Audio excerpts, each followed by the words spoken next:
nos ensina sobre a igreja de muitas formas, Nós temos na sua revista, você que já pegou, alguns pontos interessantes sobre a igreja na palavra de Deus. Nós temos a casa, família de Deus, a Bíblia também chama de cidade, chama de corpo de Cristo, videira e ramos, seara, campo de Deus, rebanho do Senhor, aprisco, redil, também a noiva, a esposa de Cristo, que é o tema que nós vamos usar nessa série.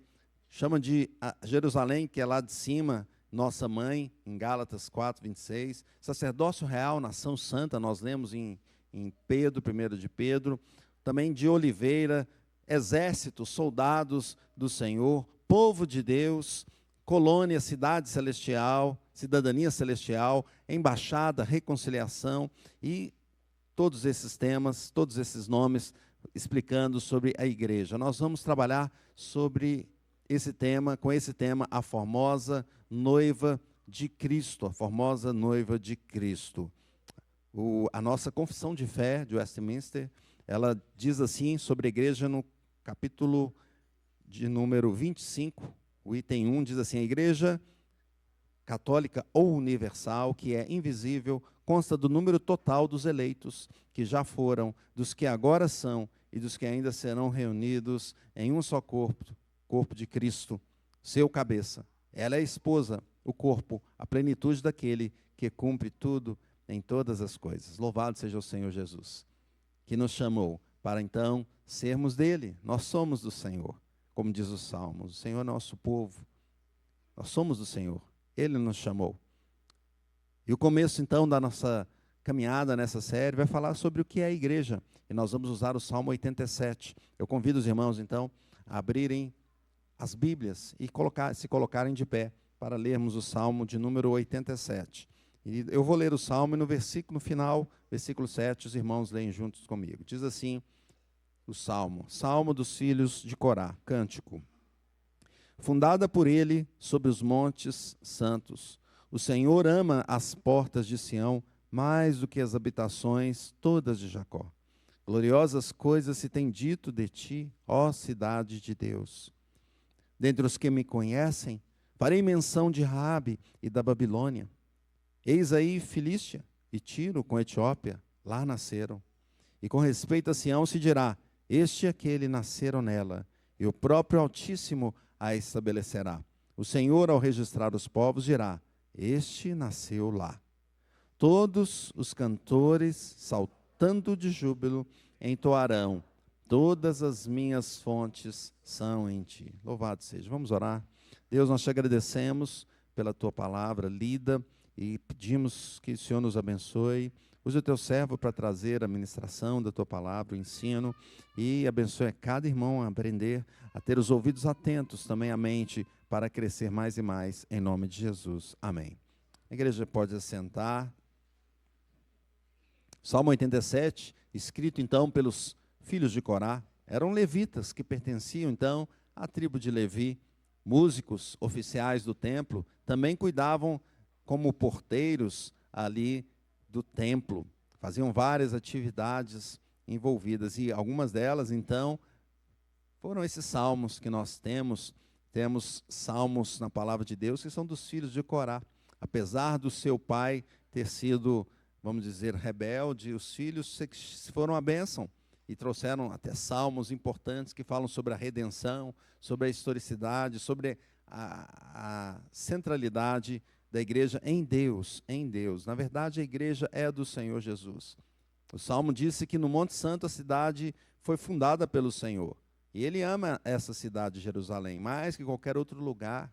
Ó cidade de Deus, que coisas gloriosas são ditas a teu respeito. Ele fala mais: incluirei o Egito, a Babilônia, entre os que me conhecem, também a Filístia e Tiro, e até a distante Etiópia. Ali todos se tornarão seus cidadãos. A respeito de Jerusalém se dirá: ali todos desfrutam os direitos de cidadãos. E o próprio Altíssimo abençoará a cidade. Quando o Senhor registrar essas nações, ali todos se tornarão seus cidadãos. E ele termina da forma como nós lemos: todos os cantores, saltando de júbilo, entoarão: todas as minhas fontes são em ti. A proposição, meus irmãos, o ensino principal para a nossa manhã é que a igreja de Cristo está centrada em Deus. Vamos dizer isso?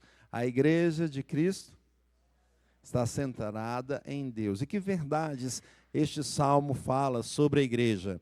Em primeiro lugar, a igreja é um povo criado por Deus. Leia comigo o versículo de número 1.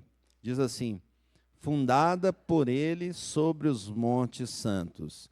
Então a igreja foi fundada por Deus. A igreja não é uma criação de homens.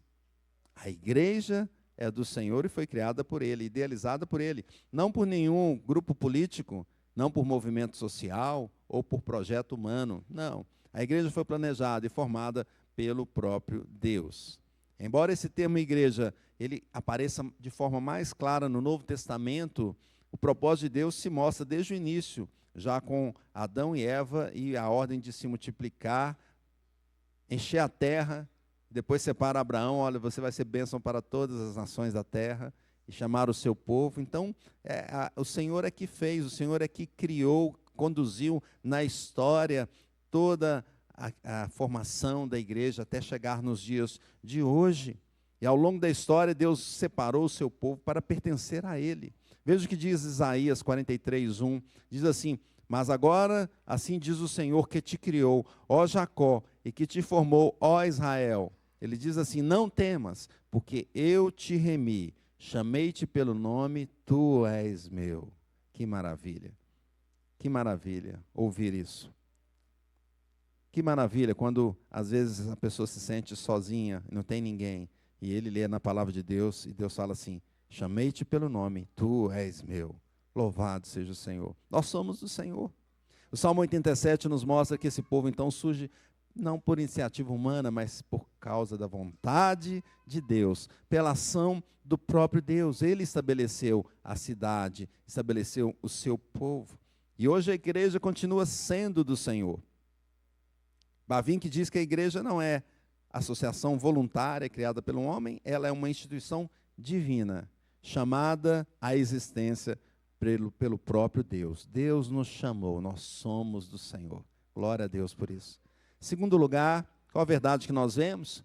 Que a igreja habita na cidade de Deus. Então ela foi criada por Deus e ela habita na cidade de Deus. Versículo 2, o Senhor, leia comigo: o Senhor ama as portas de Sião mais do que as habitações de todas de Jacó.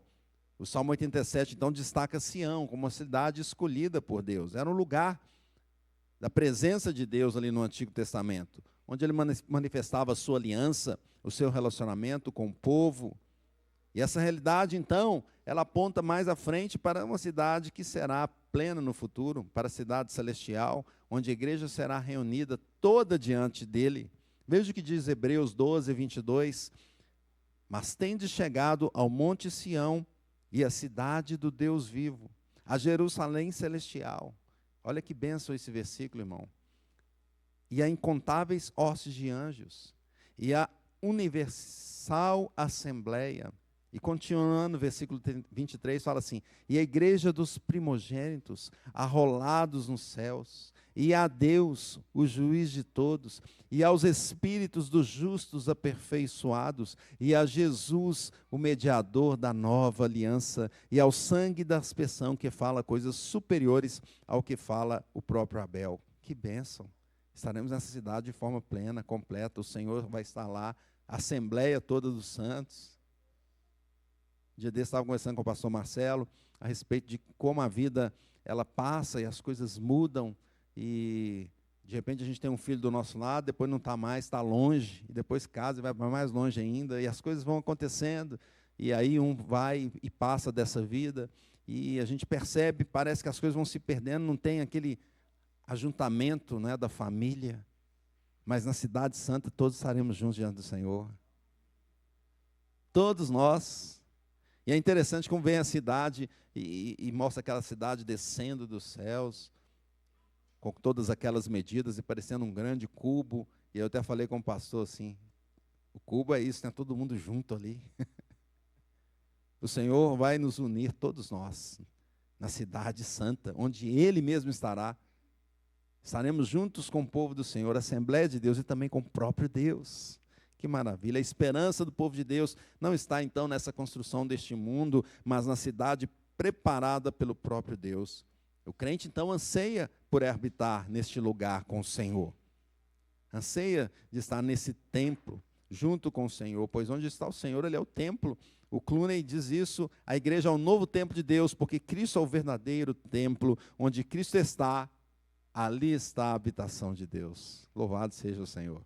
Terceira verdade que nós vemos é que a igreja, ela é chamada por Deus. Leia comigo o versículo de número 4, diz assim: dentre os que me conhecem, farei menção de Raabe e da Babilônia, eis aí Filístia e Tiro com Etiópia, lá nasceram. Olha só, uma das grandes mensagens que nós vemos aqui é que Deus então não limita a igreja a um povo só ali, o judeu, não é? Ali foi o início, mas ele desde o momento que chamou Abraão já falava: olha, você vai ser bênção para todas as nações da terra. O Salmo então traz esses nomes aqui: Raabe no Egito, Babilônia, Filístia, Tiro, Etiópia, mostrando que Deus chama pessoas de todos os lugares para fazer parte dessa cidade. Isso aponta, então, para o final que nos mostra Apocalipse 5, 9 em diante. Entoava um novo cântico, dizendo: digno és de tomar o livro, de abrir-lhe os selos, porque foste morto e com teu sangue compraste para Deus os que procedem de toda tribo, língua, povo e nação. E para o nosso Deus os constituíste reino e sacerdotes, e reinarão sobre a terra. O Senhor vai unir todas as pessoas de todas as terras, tribos, nação, língua, para fazer parte dessa igreja. Ele que chama, é Deus que reúne para si esse povo maravilhoso, esse povo santo, que Ele próprio santifica. Então a igreja possui uma diversidade enorme, não é? Se fala muito em diversidade hoje em dia, a igreja é o lugar que tem mais diversidade. A sua origem está em Deus e Ele criou pessoas diferentes de todos os lugares e vai chamar esse povo todo para estar junto com Ele. Então a igreja hoje continua sendo missionária, levando a palavra de Deus a esses lugares. Nós falamos aqui de algumas missões, até em terras que são muito hostis contra a palavra do Senhor, pois é ordem do Senhor, leva o evangelho a todos os lugares. John Piper diz assim: a missão de Deus não é apenas salvar indivíduos, mas reunir um povo para a glória do seu nome entre todas as nações. Quarta verdade que nós percebemos neste texto é que a igreja é conhecida e preservada na história por Deus. Deus é que faz isso. Leia comigo versículos 5 e 6.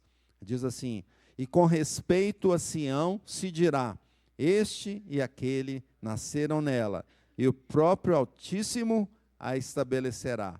O Senhor, ao registrar os povos, dirá: este nasceu nela. Então Deus não apenas chama a igreja e cada um de nós, mas Ele registra, guarda durante a história, durante a vida, durante os momentos essa igreja.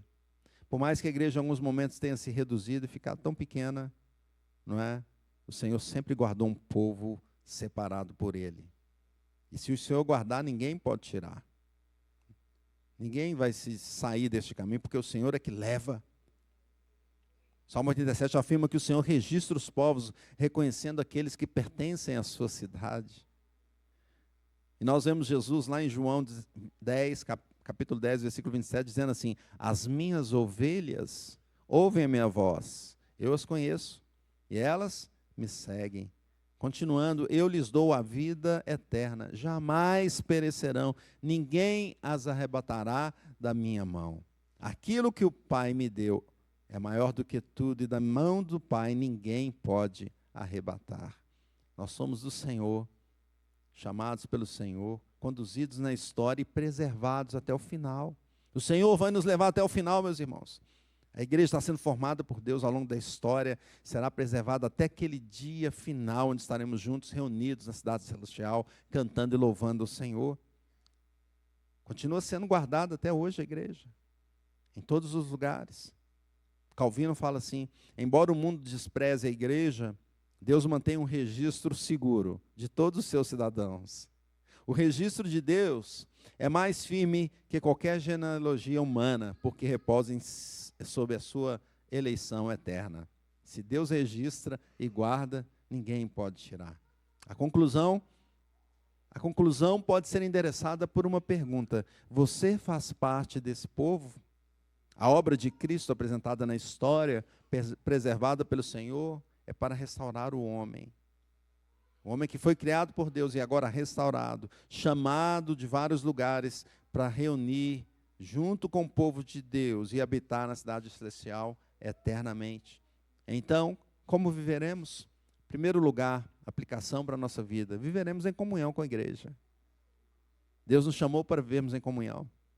Estarmos juntos, não viver separado. Alguns decidem ser crentes separados, entendendo que se Deus está em todo lugar, onde eu estiver, Deus está comigo. Sim. Mas se você conhece profundamente o Senhor que está te chamando, Ele te diz assim: viva na congregação, não deixe de congregar. Viveremos em comunhão com a igreja do Senhor, em comunhão na ceia do Senhor. Segundo lugar, como viveremos? Viveremos em Cristo, porque só nele tem-se a igreja verdadeira. Existem várias denominações no mundo, não é? Várias portas com nomes, mas só tem uma igreja, que é a igreja do Senhor. Ele chamou, é a igreja invisível que Ele conhece, todas nós. Se mostra de forma visível nas diversas denominações, mas a igreja mesmo do Senhor é a igreja que Ele escreveu, e de todos os lugares. E ela só é estabelecida em Cristo, pois ela é o corpo de Cristo. Viveremos em Cristo. Terceiro lugar, como viveremos? Anunciando às nações, para que os povos de outros lugares se reúnam a essa igreja. Para chegarmos ao final todos juntos, devemos levar a palavra de Deus a todos os lugares que for possível, fazer missões, congregações, e levar a palavra do Senhor através das mídias, anunciando o evangelho do Senhor. Quarto lugar, meus irmãos, como viveremos? Esperando essa cidade que vem do céu, esperando o dia final, esperando aquele momento que nós estaremos todos felizes, alegres, louvando juntos ao Senhor Jesus. Portanto, se Deus está chamando você para fazer parte desse povo, venha fazer parte. Às vezes você está querendo mais as coisas do mundo, mas o Senhor está te chamando. Olha, deixe isso aí. Venha fazer parte do povo de Deus, separado para a sua graça. Venha viver em comunhão e o Senhor mesmo vai te preservar e reunir todo o seu povo para a glória dele até o final. Que Deus abençoe. Louvado seja Deus.